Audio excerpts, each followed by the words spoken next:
Alors Thierry, on t'écoute pour ce check-up de tout ce qui s'est passé en 2020 et de tout ce que tu as à dire pour ce monde parfait. Très bien, bienvenue à tous en 2021, l'année du renouveau, le début d'une décennie où le changement, c'est enfin maintenant. Après notre découverte mondiale que les scénarios à haut risque mais faible probabilité, comme disons une pandémie, peuvent toujours nous tomber sur le coin de la vie sociale, nul doute que cette fois, c'est la bonne, on va enfin globaliser nos efforts pour empêcher la fameuse hausse de 1,5 degré Celsius en arrêtant de consommer cette planète au petit déjeuner. Oui, je suis optimiste et oui, je fais des phrases trop longues. La prise de conscience, on l'a remarqué, on l'a tous remarqué, elle est universelle. Je vois d'ici tous les réfractaires aux habituelles résolutions de début d'année changer d'avis et de vie en se mettant à trier leurs ordures pour léguer un meilleur climat à leurs hypothétiques rejetons. Cependant, comme toute action entraîne une réaction égale et contraire, il est logique que les bons élèves d'antan baissent les bras devant l'ampleur des dégâts et rachètent du Nutella, annulant ainsi tous les efforts des nouveaux convertis à l'écologie. Mais ne t'inquiète pas, petit occidental embourgeoisé aveuglé par ton ego, on va relever le niveau en faisant un petit check-up de début d'année pour vérifier que tu as bien assimilé les leçons de consommation de l'an passé. Allez, c'est parti, note bien les réponses dans un petit coin de ta tête de Titi et on débrief après. Alors, tu vas faire tes courses et sur ta liste, le premier item c'est de la crème glacée. Vaut-il mieux faire confiance au géant américain ultra sucré Ben Jerry's ou au bon français carte d'or? Ensuite, il te faut de la moutarde. Te tournes-tu vers la surproduite Amora ou vers son concurrent plus qualitatif, Maille? Puis il te faut du savon et du déo. Essayes-tu d'être respectueux envers ta peau avec du Mon Savon au lait ou es-tu plutôt dans la séduction subtile du sexe opposé avec la gamme Axe? Et pour le thé, es-tu plutôt éléphant ou Lipton? Enfin, pour la lessive, tu choisis quoi? Skip, Homo, Persil, Coral, arrosé d'un petit peu de cajoline peut-être? J'espère que tu te rappelles bien de tes choix, car voici les réponses. Attention, peu importe, ça ne change rien. Oui, les petits filous l'auront peut-être deviné, ceci n'était pas un check-up, mais bien une nouvelle chronique en exclusivité. En effet, si tu choisis n'importe laquelle des marques suscitées, ou une pléthore d'autres comme Magnum, Signal, ou même Knorr, Alsa et Maïzena, ton argent ira au même endroit, dans la poche de la multinationale Unilever. Et là, tu te dis, comment ça, les gâteaux et les ragoûts de ma grand-mère, ils font de l'argent à une multinationale? Qu'est-ce que c'est que ce bordel? Pourquoi mes voyelles sont si longues? Mais ne t'inquiète pas, ma belle ou mon beau bordelais, Unilever, c'est des gentils. La preuve, ils sont issus d'une fusion en 1930 entre un fabricant de margarine néerlandais nommé Uni et un British fabricant de savon nommé Lever, bien sûr.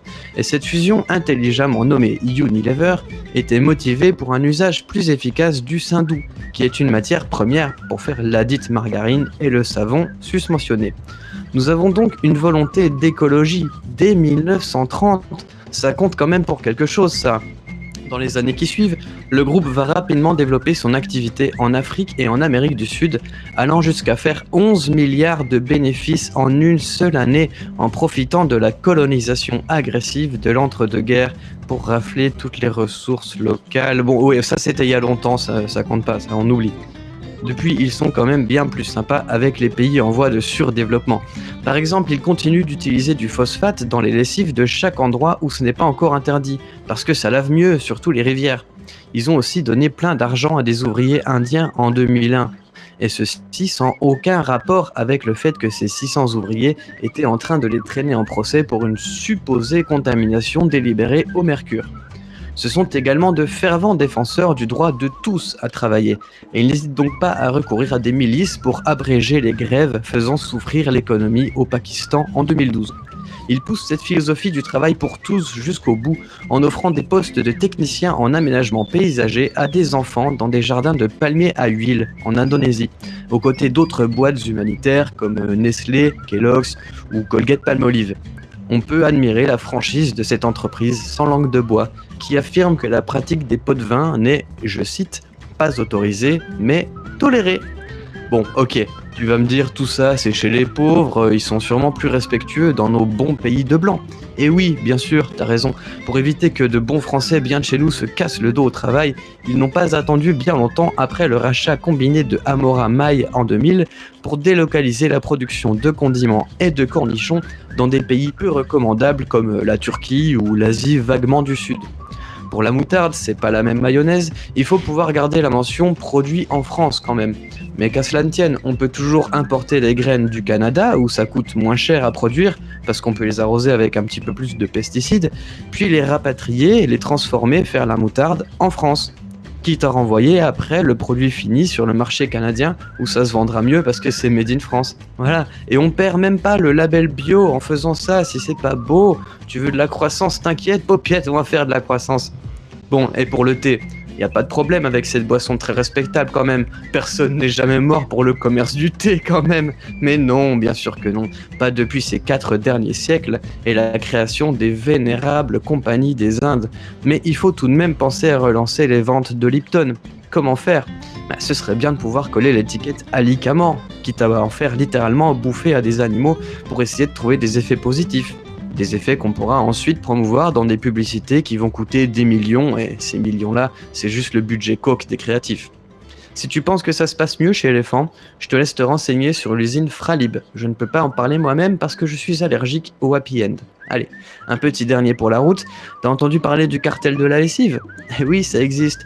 C'était entre 1997 et 2004. Lorsque les trois autres boss du blanchiment d'habits proposent à notre protagoniste de s'associer pour baiser toutes les lois anti-concurrence.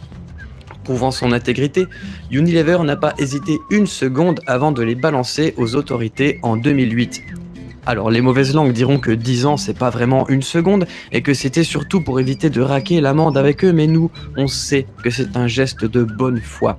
Après tout, pouvait-on espérer autre chose de la part d'une entreprise qui vient de passer un siècle à consciencieusement dévorer tout ce qui passe comme un sans-visage dans le voyage de Chihiro, à tel point qu'il n'existe plus aucune maison à travers le monde dans laquelle on ne trouve pas de produits estampillés d'un bon gros U. Voilà, c'est tout pour aujourd'hui. N'oublie pas de faire du profit et de marcher sur la gueule des autres avant qu'ils ne le fassent sur la tienne. Bisous. 校园之声88.1 88.1